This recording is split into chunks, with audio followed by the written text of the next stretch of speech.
Благодарам, председателе, почитувани колешки и колеги. Нема дилема дека рудниците се едни од најголемите загадувачи на животната средина, а со тоа и прават несомнено голема штета на здравјето на граѓаните.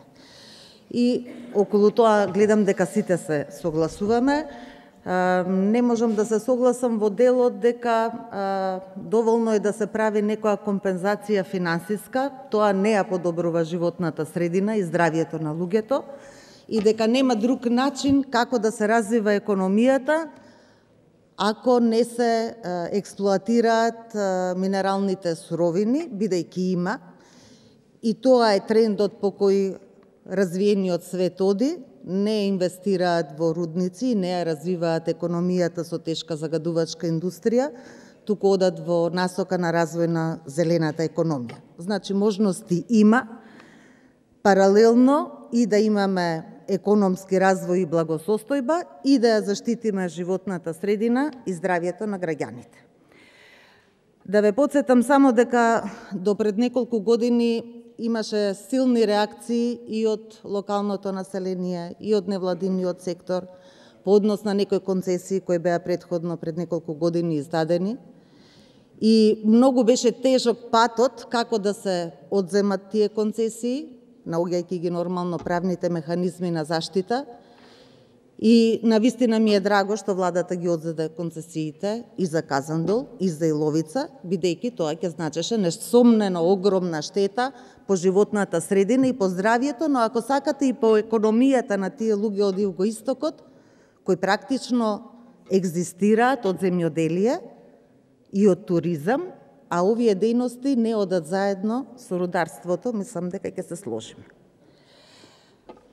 Да потсетам и дека пред 3 години тука во ова собрание ги донесовме измените на Законот за минерални суровини,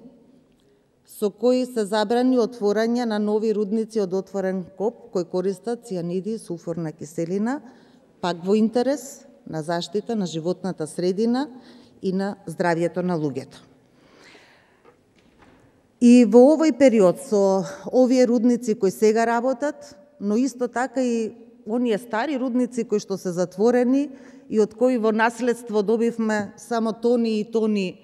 штетни материи и јаловини, кои се уште прават загадување, и тие се едни исто така од најжешките еколошки точки, и не можеме сега се уште после толку децении да ги решиме, бидејќи бараат големи инвестиции, пари и така натаму. И мислам дека кога зборуваме за економскиот аспект, задолжително мора да го земеме предвид и она што останува како девастација после исцрпувањето на минералните суровини и нормално и она што се случува како штета по животната средина, по здравјето на луѓето во тој некој век од прилика 20 на години просечно е векот на траење на рудникот. Така што оваа тема навистина заслужува поширока дебата и опфаќање на сите аспекти. По однос на овој конкретен предлог закон за измени и дополнување на Законот за минерални суровини, го гледам и извештајот и на Комисијата за европски прашања е доставен, и предлог има и од пратениците кои се членови на таа комисија за одржување на јавна расправа. Јас затоа сакам од овде да апелирам задолжително да се организира јавна расправа по однос на овој предлог закон, на која ќе бидат повикани и експертите од таа област, и засега и други области, според мое скромно мислење, дури и од финансиски аспект, треба експерти да се произнесат по овие предлози, и задолжително се разбира експерти од животната средина и граѓанските организации кои што се длабоко заинтересирани и вклучени на оваа тема. Така што и ден денес мислам дека јавноста мора да е информирана дека и најголемите загадувања на животната средина овде во Македонија ги имаме од инцидентите кои што се случуваат од рудниците. Јас ги гледам, еве, и казните кои што ги изрекува Комисијата по предлог на Државниот инспекторат за животна средина најчесто се поврзани и највисоки се во поглед на загадување на животната средина, без разлика дали станува збор за најчесто се води некои инциденти еколошки,